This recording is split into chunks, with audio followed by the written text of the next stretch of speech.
Imaginez notre planète Terre perdant 30 degrés, la Bretagne couverte de glace et le retour des mammouths. C'est ce qui pourrait se produire dans un avenir proche. Et si les conséquences du réchauffement climatique prenaient une tournure inattendue? Découvrez le choc de Pierre, habitant en Bretagne, alors que sa région perd soudain 50 degrés en plein été. Autrefois réputé pour son climat doux, ensoleillé et océanique. Tout le monde sait qu'il existe un microclimat en Bretagne.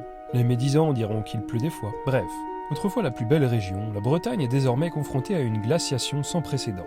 Les températures chutent drastiquement, transformant les paysages ensoleillés en toundra glacée et hostile. Des rivières gelées, des arbres couverts de givre, et la mer transformée en une étendue de glace étincelante. Voilà le nouveau visage de la Bretagne. Pierre et les habitants doivent faire face à un défi incroyable, alors que l'été se transforme en hiver rigoureux. Découvrez comment la Bretagne affronte ce nouvel environnement, glacé. Dans cette première partie, nous plongeons dans le concept de l'inversion climatique.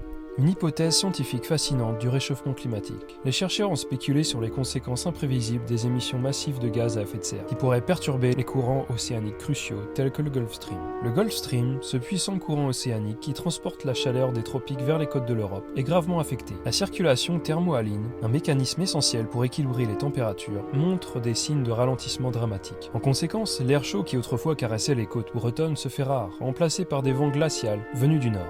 Les étés doux et ensoleillés sont maintenant un lointain souvenir alors que les hivers s'allongent et deviennent impitoyables. L'océan Atlantique, autrefois régulateur thermique, perd sa capacité à modérer le climat, conduisant à une chute vertigineuse des températures. De manière inattendue, la Bretagne est désormais confrontée à une glaciation rapide. Les habitants, y compris Pierre, se retrouvent pris au dépourvu par cette inversion climatique déroutante et redoutable. La nature sauvage de la région est profondément altérée, créant un contraste saisissant avec le passé ensoleillé de la Bretagne. Pierre, habitué aux douceurs de l'été breton, doit désormais s'adapter à cette nouvelle réalité glaçante. La vie quotidienne se transforme en une lutte pour la survie, alors que la nourriture se raréfie et que les ressources sont mises à rude épreuve. Les habitations doivent être renforcées pour résister aux tempêtes de neige et de glace qui frappent la région. Face à ces défis, les Bretons cherchent des solutions créatives et innovantes pour s'adapter à ce nouvel environnement. De nouvelles industries émergent, axées sur la production d'énergie et de nourriture.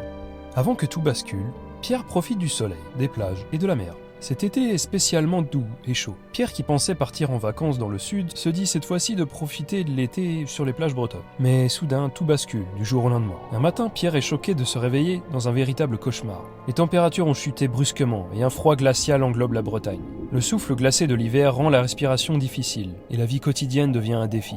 Les températures atteignent des niveaux incroyablement bas, descendant jusqu'à moins 50 degrés.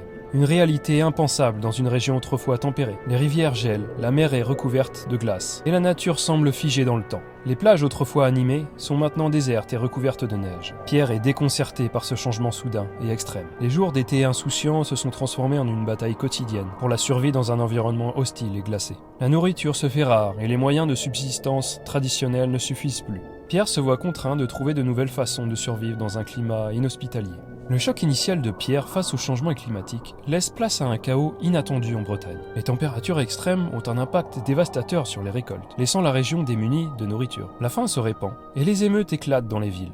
Alors que les habitants luttent pour leur survie, les maladies se propagent rapidement dans ce nouvel environnement glacial, important de nombreuses vies. La situation devient de plus en plus désespérée, et les habitants se voient contraints à se défendre eux-mêmes. Des milices locales se forment pour maintenir un semblant d'ordre et protéger la communauté face aux violences qui en résultent. Au milieu de ce désordre, l'armée française intervient pour ramener l'ordre dans la région. Elle a beaucoup à faire sur tout le pays, mais soutenue par les chasseurs et les milices, elle met fin aux émeutes et apporte une forme de stabilité précaire. La vie commence à se restructurer, mais le défi reste immense. Les ressources étant devenues plus rares, l'agriculture doit se réinventer rapidement pour s'adapter aux nouvelles conditions climatiques. Les habitants doivent trouver des solutions créatives pour survivre dans cet environnement hostile, en exploitant notamment les ressources naturelles de manière plus efficace. Peu à peu, l'ordre revient et la Bretagne s'organise pour faire face au changement climatique. Les habitants s'adaptent, apprennent à vivre avec moins et trouvent des moyens novateurs de répondre à leurs besoins essentiels. Alors que la vie recommence à se structurer, la Bretagne, soutenue par la France, embrasse un nouveau chapitre de son histoire. Face à cette situation inédite, Pierre et les habitants de la Bretagne font preuve d'une résilience extraordinaire. Ils s'entraident pour surmonter les obstacles et développer des stratégies pour faire face au froid intense. Les maisons sont équipées de systèmes de chauffage adaptés au froid extrême, et la population apprend à utiliser efficacement les ressources limitées disponibles.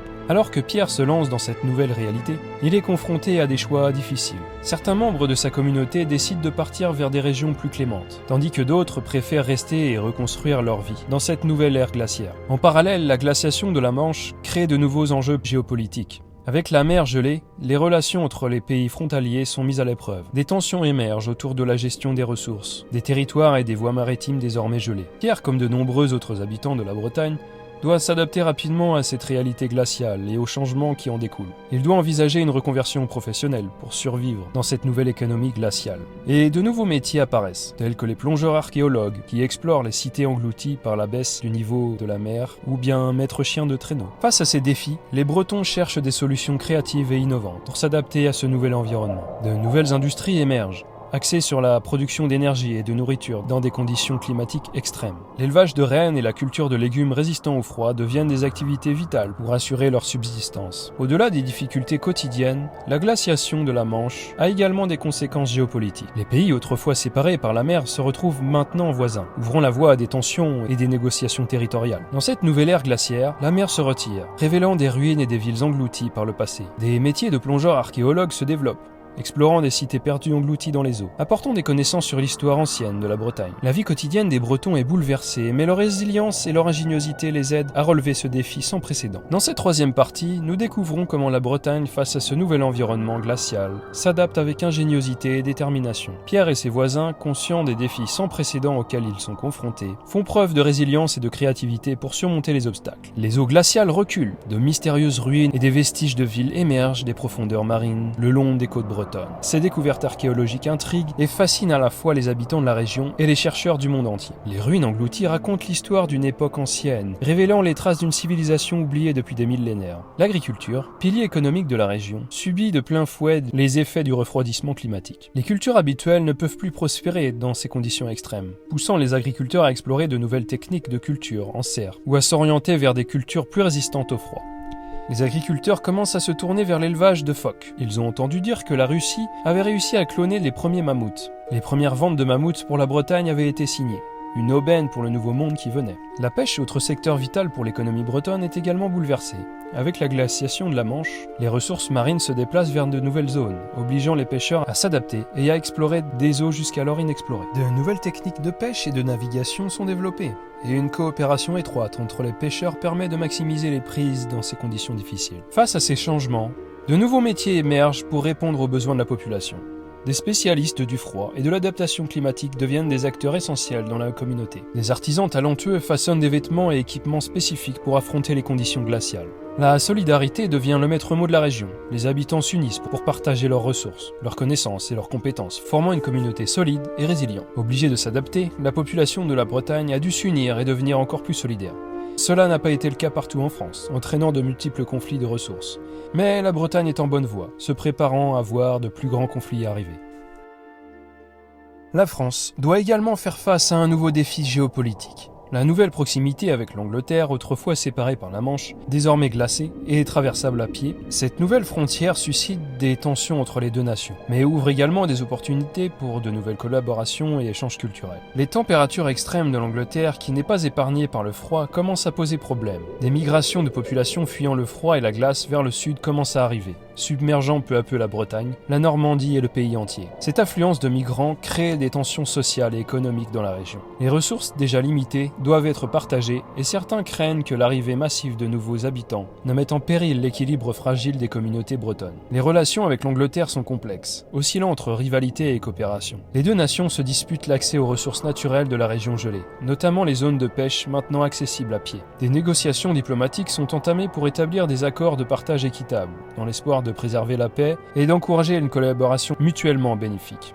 La Manche gelée crée également de nouvelles opportunités commerciales. Le commerce entre la France et l'Angleterre prospère avec des échanges de biens et de produits essentiels pour la survie dans ce nouvel environnement hostile. Les deux nations travaillent ensemble pour trouver des solutions innovantes face aux défis climatiques et géopolitiques. Face à l'afflux massif de migrants en provenance d'Angleterre, la France doit prendre des mesures drastiques pour assurer la sécurité et la stabilité de la région. Les tensions frontalières s'intensifient et la nécessité de protéger ses ressources pousse la région à construire des murs et des frontières plus solides que jamais. Pierre, confronté à cette nouvelle réalité, décide de se réinventer. Cherchant des moyens de contribuer à sa communauté, il embrasse une opportunité inattendue, l'élevage de mammouths. Ces créatures préhistoriques, étonnamment bien adaptées au froid glacial, trouvent une place essentielle dans la vie quotidienne des habitants de la Bretagne. Les mammouths deviennent de précieux alliés pour la survie des habitants. Leur viande fournit une source de nourriture abondante et nutritive, permettant de subvenir aux besoins d'une population en constante augmentation. Leurs capacités de portage sont également exploitées pour faciliter le transport de marchandises et de matériaux, permettant ainsi de préserver les ressources énergétiques devenues plus rares. Dans le secteur de l'agriculture, les mammouths se révèlent être d'une aide précieuse, labourant des terres gelées et rendant possible la culture dans un environnement devenu hostile. Leur puissance et leur robustesse permettent d'économiser l'énergie précieuse autrefois utilisée pour les travaux agricoles, contribuant ainsi à l'effort de préservation des ressources. De plus, avec la baisse brutale du niveau de la mer, la Bretagne a vu sa superficie grandir en doublant presque bientôt de taille, ce qui devient une autre source de conflit géopolitique avec l'Angleterre.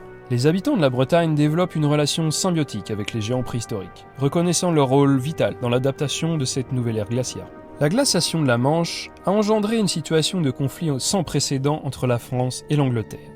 Alors que la mer gelée forme désormais un pont naturel entre les deux nations, les frontières maritimes sont devenues floues, créant des frictions entre les pêcheurs des deux côtés. Les ressources halieutiques sont devenues encore plus rares avec le changement climatique, poussant les pêcheurs bretons et anglais à se disputer âprement les zones de pêche. Les confrontations sont fréquentes, certains pêcheurs se sentant lésés par la présence dans leurs eaux traditionnelles. Des différends éclatent également autour des droits de passage sur la glace épaisse de la Manche, rendant les échanges commerciaux et les déplacements plus difficiles. Des incidents se multiplient, alimentant la tension entre les deux nations. Dans ce contexte déjà tendu, la découverte d'une cité géante suite à la baisse du niveau de la mer devient un nouvel enjeu de conflit entre la France et l'Angleterre. Cette cité renferme des trésors et des artefacts anciens, suscitant la convoitise des deux puissances. Pour établir leur domination sur cette nouvelle région, la France et l'Angleterre rivalisent pour établir un nouveau port stratégique, loin des anciennes côtes, afin de contrôler les voies maritimes gelées et les ressources vitales de la mer. Les habitants de la Bretagne, dont Pierre, se retrouvent malgré eux pris dans ce tourbillon de conflits et de rivalités géopolitiques. Des affrontements éclatent alors entre les deux forces françaises et anglaises, laissant place à des batailles épiques pour la conquête de cette nouvelle terre englacée.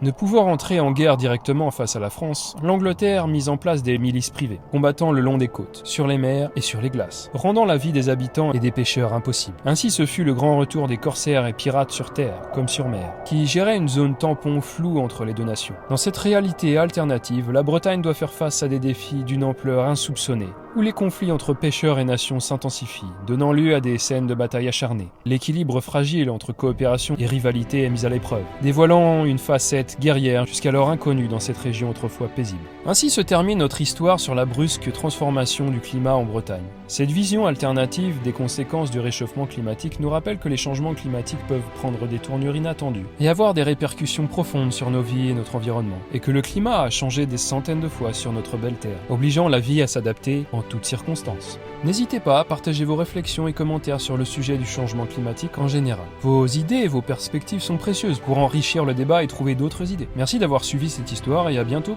pour de nouvelles vidéos.